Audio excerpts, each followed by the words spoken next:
in line with our human values, and who is actually responsible for this output, and who do you see responsible AI in your daily work? So what do you do to make sure that the way you engage with AI is responsible? Maybe starting with you.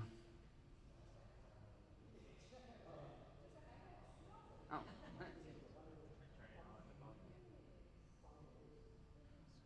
Right. Yes. Second time's a charm. Very glad to be here. Excited about the brain trust on the stage.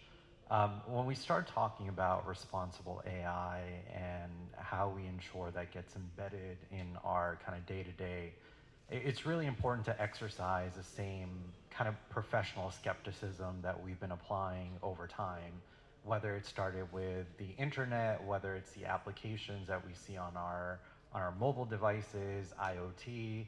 That skepticism is really important in our day-to-day, especially as users, to be able to trust the output that's coming out of the AI systems that we're leveraging for our day-to-day lives. I think it's a little different in the business construct, right? So when we talk about responsible AI, I like to think about the different personas. We're talking about engineers who are really incentivized to build the best AI features that they can build. We have compliance and legal professionals who are really focused on making sure those AI features are safe and secure for consumption. We have marketing teams who are very excited to roll out those AI features for the rest of the market to consume. So I really like to think about it in those personas, and I anchor on the engineers because they're the ones really developing these AI systems and AI features. So how do we give them the right enablement in the development process? So it's insufficient to be able to say, build your AI system to be fair. Well, what does that mean for an engineer that is really focused on coding and configuring their AI system? So we really have to translate some of these principles that we've been speaking about today, whether that's explainability, transparency, privacy, sustainability, into very concrete and discrete actions that engineers can take. So a great example that our friend from IBM was talking about was the detectors. So that is a configuration that engineers can actually enable in their AI systems. So when they start thinking about how to make sure the system is responsible, they can think about the hate speech or the social bias filters or detectors that can be added. So I think it's really important to think about it from the lens of those who are developing these AI systems, because ultimately it comes down to what gets coded and configured is ultimately how it's going to be consumed. So I think that from a day-to-day perspective really drives a lot of the work that I do. Courtney, how do you put the human into your use with AI, and how do you make it human-centered? Yeah, so you use human a lot because our company is very centered around human experiences, making sure that we are in front of each other and removing the social friction that we feel causes us to not want to engage with humans. And so human is very important to everything we do. My background's in Microsoft, so I was at Microsoft for 8 years building innovative products for our customers. And the one thing they always told us is you must be obsessed with your customer. I don't know if anyone is like actors here, but like you have to be in character. Your shoes are your customer's shoes. You are so obsessed, what they eat. Someone said that, what they eat, how they're walking, you're sleeping. Like you should know so much that it turns into you just caring a lot about your customer. We're building tools that help people build community. And so when I'm building, and so anyone in my company should say, how is this affecting our humans? Not our users, but our humans. And so when we're building, when we're looking at AI and we're looking at every single feature, if you're obsessed with your human, then you're like, what could harm them? And making sure that we're building putting guardrails in place so that nothing comes out will harm them. But the only way you're gonna know that is their fears, their motivation, and you're thinking about your human even from 10, 20, 30 years down the road. That's great. And maybe touching up on this, Uvika, how do you see humans using AI, and how do you explain to them what a responsible use of AI is, and your whole mission on literacy in AI? How do you engage with humans there, and what is your approach to this? Yeah, absolutely. So when we talk about responsible AI, there are many different connotations, but to me, in simple terms, responsible AI means doing the right thing, right? It's like a promise. You're making sure that you're being ethical in the way you use the system. You understand where the system is capable of doing what it's supposed to do, but also understanding what it's not capable of doing, being able to understand what are the risks that these systems bring. So it's very important because we're not there when these systems and LLMs are being designed. So when Alexa was being developed, or all these, like ChatGPT was rolling, OpenAI was rolling out ChatGPT, so we're not there. But as users, if we understand how to be able to leverage these systems, but using it responsibly, right? You want to make sure that you're not spreading misinformation. Just because you don't generate it doesn't mean that you can just pass it on, right? So having that ethical reasoning, I think it's really important. And I think that's where literacy becomes very important. So when I ask people, hey, do you use AI? And they say, oh yeah, I use ChatGPT. And I'm like, okay, great. It's good. That's not the only form of AI. Of course, it's the most commonly form of AI that's available for everybody to use. But let's take a step back, right? Let's be literate and understand that when we are using these systems, they can be biased, and they're biased because the way they were trained, right? And in general, humans are biases, right? So these systems are inheriting biases, that we created, right? And of course, there are biases across the world. Like ethical values are different around the world, right? So, but just being able to recognize that, I think, is important, and that's where literacy becomes important, right? So it's awareness, right? Then awareness creates education, and then education creates change. That's a very good point, and we've seen last week with Gronk AI what it means if AI Don't even get me started on that. is not really responsible anymore. Coming to you, Kiran, we have talked earlier a little bit about the context of these panels and responsible AI, and you've touched on a point that so far we've not talked about the data security responsibility aspect. And I would like to hear your thoughts on the responsible usage of AI and development of AI, also from a data security background. Thank you. That's a good question. But before I answer that, I would like to quote something. While intelligence is becoming artificial, stupidity is still original. Right? So we all do stupid things, but we need to delay the stupidity, right?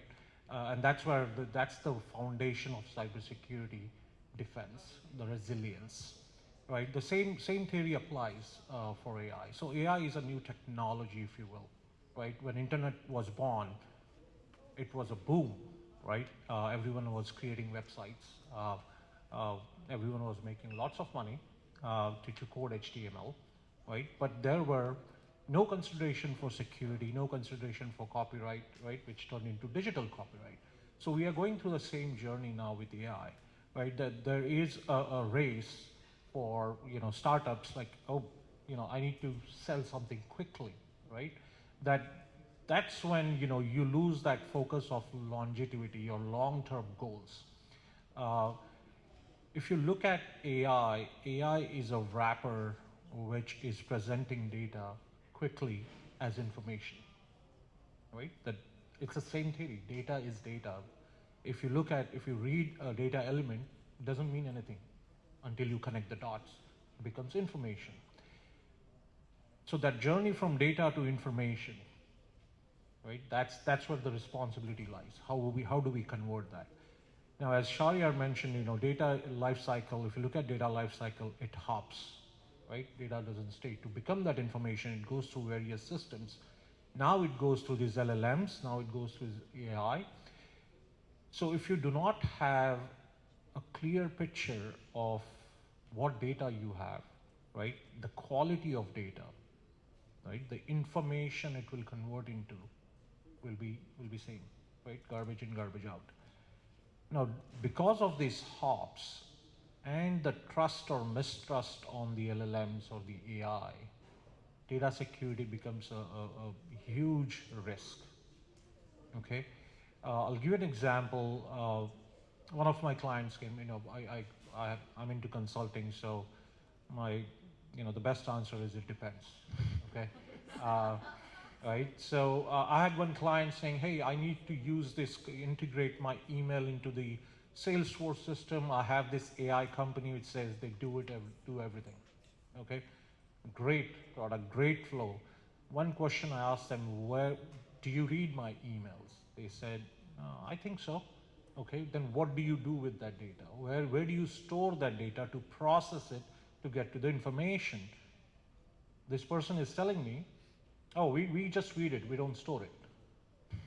Okay, which was a wrong answer.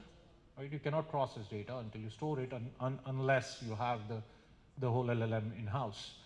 But then he comes back with a separate answer. Oh, we have that data goes to somewhere in UK, XMI6, people have created this security data center, which, this, and this.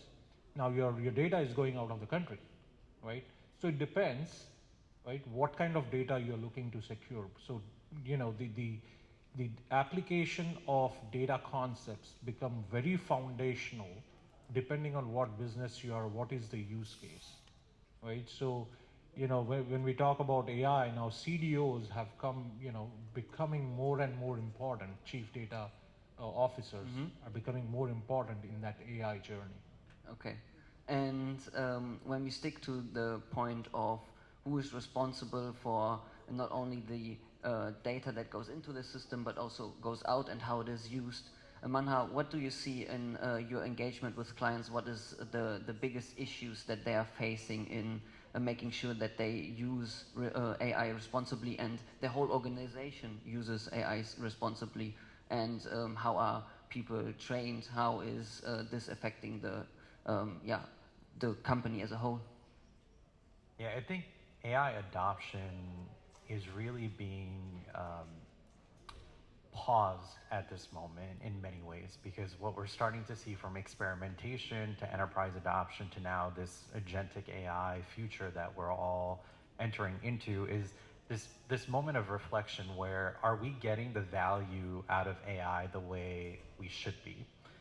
Someone before was mentioning if you're just asking for the capital of France, is that really a valuable use of AI? So there's this moment of reflection that everyone is going through, and I think the key to that is turning this into industrialized training. So there are so many excellent use cases for AI that maybe a sales analyst is using, but the rest of the sales team does not really know about it.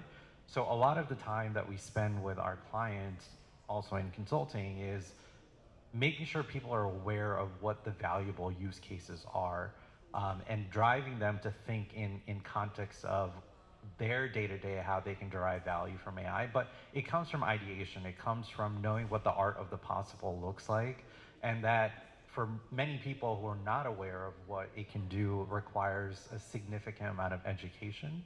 And coupled with that, once that education does exist, I think the other key component of this is grounding the AI systems within the context of the organization. So yes, you can definitely go to ChatGPT, you can go to Gemini, you can go to Claude, you can leverage any of those AI systems for general purpose responses, but the key here to unlock value is using the organization's data in the context of how it's going to be used. So that really helps kind of pivot into, yes, we can start getting value because we know how the data within the organization can be applied in the context of the use cases that are going to be leveraged by the workforce. So both education, but then also a ton of grounding from a technical perspective to make sure these systems are usable.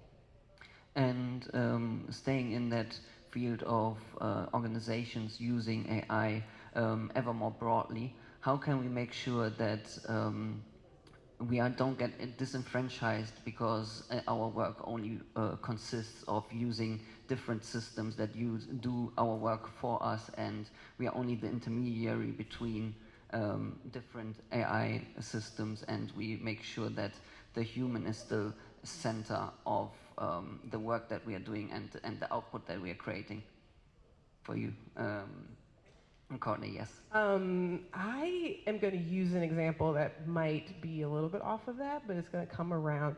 My work, I work a lot with creatives and I work a lot with artists. I'm used to being in a room with Microsoft, with Fortune 500 companies, being with technical folk and just being like, AI's great, use it, and that's it. That's all that it took. And we knew what we were talking about, and the rest was just strategy talk.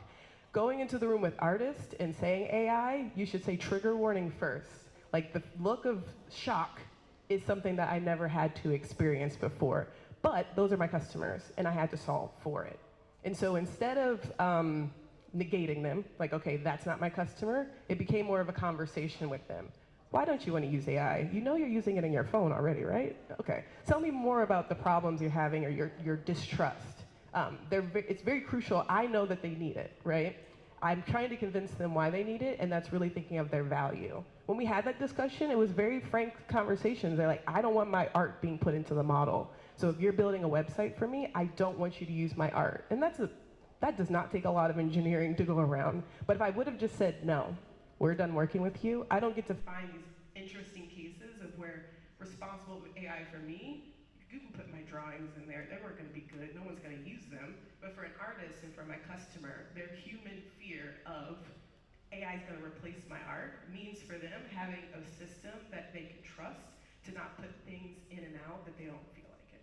And so those guardrails are what we were able to build, but very honest conversations with our customers about like, what do you need? And if AI isn't a tool, we'll still serve you, but here are some options that make sense for you to go either way. All right, and touching on this, Uvika, when we see that, for example, artists use it and they feel like that it's taking away or using it is taking away their core value that they create, how do we make sure that the guardrails that we put in place in these systems still allow for creativity when we address all the ethical biases and political biases, and we try to put guardrails into generative AI answers that may prohibit certain answers or certain questions or certain topics, but how do we make sure that the output and when we use these systems is still creative enough? Yeah, no, that's a great question. So I have not had the fortune of working with creative folks like Courtney, but I would say in general when we are talking about systems and data, and I'm a firm believer, no data like no AI, but how you collect the data is very important. So as we said that data can kind of create biases and the systems can inherit these biases. So I'll give you a case study about Amazon. So if I have my years right, and thanks for aging, I think it was around 2014 where Amazon had rolled out a recruiting algorithm, and that algorithm was consistently downgrading and downplaying women resumes, and nobody could understand like why. And the reason why that was happening was because the algorithms were trained on data that was 10 years back, and most of those tech-related jobs, in the resumes were primarily men, right? If you guys use Alexa at home, I don't know if, how many of the women who use Alexa, do you feel that Alexa has a hard time understanding you? Yes? No? I mean, for me it does, but when my husband talks and it gets it right away, I get so mad. I'm like, come on. So of course, I think, so the data is one point, but also who's in the room, designing those systems, and that diversity of perspective becomes very important, and thinking about who's going to be impacted by these systems, right? Who are your users, right? So I think that's very important. Then I also feel that when you're getting data, you need to get consent, right? Just because it's available doesn't mean you're going to use it. So just last week, I was on a closed roundtable discussion with some folks in India. It is a policy advocacy group, and they were talking about the copyright laws because of the case that's happened with OpenAI, and they're getting sued by a lot of places. And there were a lot of talk about, hey, the EU is taking a very balanced approach where they have these text data mining exceptions and opt-in rules available, and Japan has a very innovative stance. But there was this thing that, okay, let's tell people that, hey, your data is being used. I think the problem also comes down to that a lot of people don't even understand what that means for them, right? So I think that's where the whole point goes back to like awareness, literacy, and making people understand that what is the implication of using the data. We have countless cases, even with I think there was the case with Clearview, where they got billions of images that they used to train algorithms, and they sold it to these law enforcement agencies. And we know, and it's not talked about enough, but a lot of folks are getting arrested. They shouldn't be getting arrested because these technologies are not perfect. Yes, and you raised a very important point there with the using data to train these models without consent. And it's another question also then for you, Kiran. How do we make sure as an organization that the data that we put out in the world is not misused by those AI models without our consent? And secondly, how do we make sure that we secure our data enough when using these systems and putting our data into these systems voluntarily? Oh, very loaded question. We are in an interconnected world, right? So you can pick and choose what data stays in, what data goes out. But once it's out, you lose control. Okay. The mitigation is regulation. Mitigation is having some kind of your contractual agreements, right? But it doesn't stop you. Once the data is out, right? It's out. It can be misused. Now, how do you track that data, right? That AI can help you where it is misused, right? So digital copyrights, now you see a spike in in the photography digital copyrights reaching out saying, hey, you are using my pictures without consent, right? You're seeing that spike because of AI crawling the web and bringing back the results. And data being out is nothing new. How many of you have Facebook? Since when? 10 years? Ever? You put out photos on there? Do you think it's you're private? No. It's been tagged, right? Not now, 10 years back. Facebook did a tagging of all the data. So one human is looking at your picture, every picture, and tagging it. Okay, that was called data harvesting because based on that, it will give you pop-up ads. That's how Facebook makes money. That's when something is free, right? They are using your data, right? So once data is out there, you can have contractual agreements with your partners, with your customers. And again, coming from a cybersecurity standpoint, for me, it's zero trust, Yes. right? You can put data out there, whatever you think is not, because there are different levels of data sensitivity or data classification. And most of the organization, I'm not talking about the big enterprises, small, medium businesses, they haven't classified their data. And 95% of business are small and medium businesses, right? And then the second thing I would tell you this, if you look at enterprises, Microsoft, Google, right? If you go back to them and say, hey, Google, delete my information, they will. They will take actions. The problem is we don't give feedback. Okay, that's number one. Number two, if you look at small, medium businesses, right? They don't have the appetite. Okay, but if during the cybersecurity evolution, right? It was the cost of doing business. Now it's the same thing. AI is cost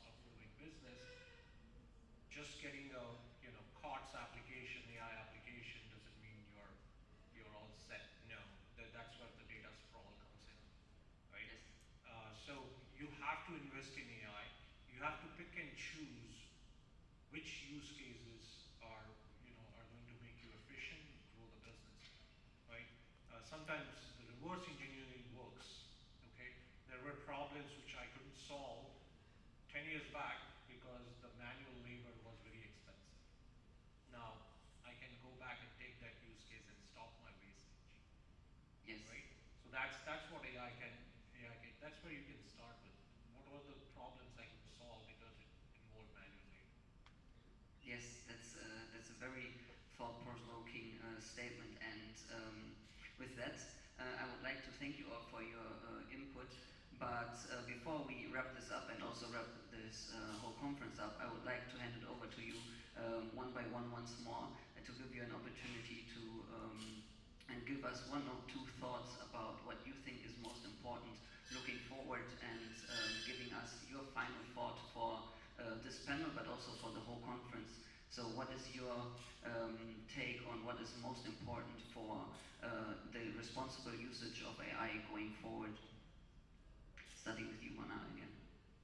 Yeah, I'll maybe switch that question around a little bit to talk about what keeps me up at night. It's the fact that we have this great technology at our fingertips, and there's so much potential to do good, and those who have access to the technology might not always be focused on that. So when I think about responsible AI, yes, we need to make sure these enterprise applications are built so that there's no harm that they're going to cause, but there's this whole AI for good conversation that is also part of the responsible AI conversation, where I try to think about how do we give AI to those who are trying to build meaningful systems in the world, whether it's identifying pathways for water to reach villages in remote areas, or thinking about how do girls in rural India get access to education. So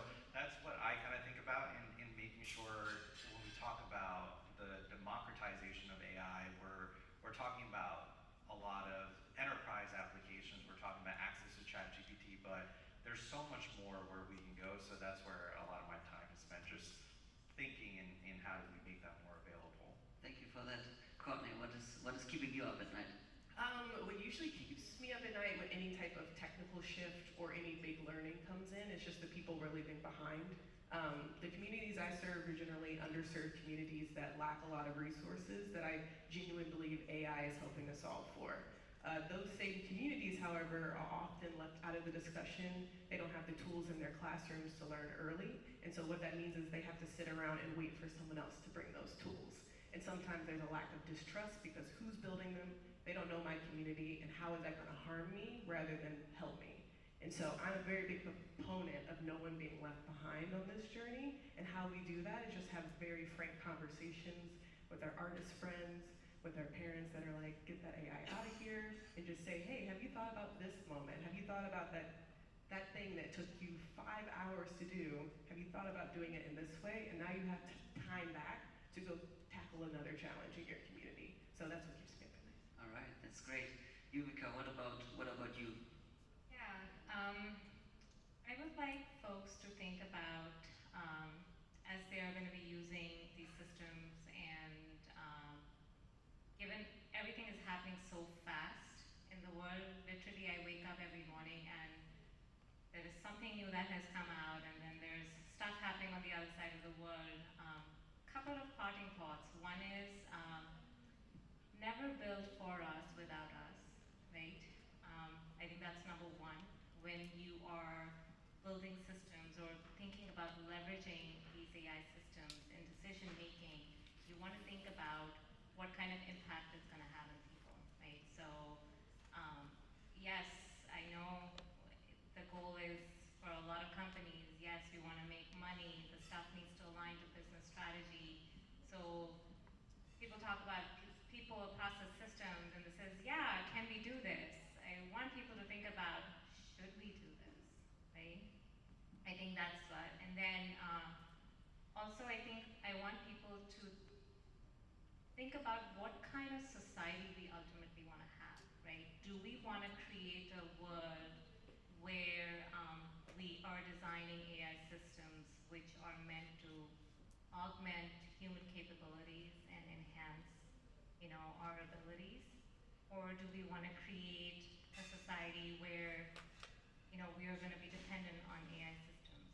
And I'm sorry to say it, but just how quickly things are moving, it seems like, yeah, agentic workflow, it's all great. Look, I also advise corporations, it's great, but it's like, don't end up in the news for the wrong reason, right? So we have all these layoffs that are happening. I'm just gonna keep quiet. I feel that folks are like the human capital, right? Like AI should not be replacing people. Yes, jobs are gonna evolve, and the whole point is to have free up time so that your assets, who are your real people, right? Your real assets, they should be able to take on other things. So those would be some parting thoughts as I see how quickly things are evolving. It definitely does keep me up at night. I love what Manhar said, that how can we ensure that we can channel the capability into positivity, right? Like how do we make sure that AI actually has a positive impact on society? Yes, thank you so much for that. And finally, Kiran, your last thought about what keeps you up at night and what your thoughts are for AI going forward. It's a chaos, right? I usually sleep well at night. Jokes apart, think about, we think about automate, right?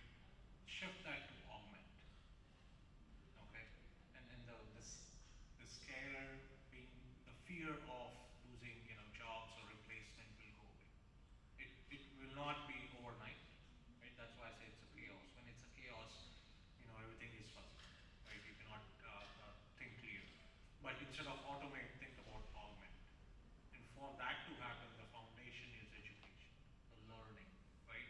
I can, even if I'm a high schooler, I can ask ChatGPT and get answers. But if my foundation is weak, right, no matter how good the technology is, I will not be able to implement it in a way that it will augment. All right. And that's where the risk is. Thank you so much for that. And with that, please join me in thanking our great panelists for that and handling this great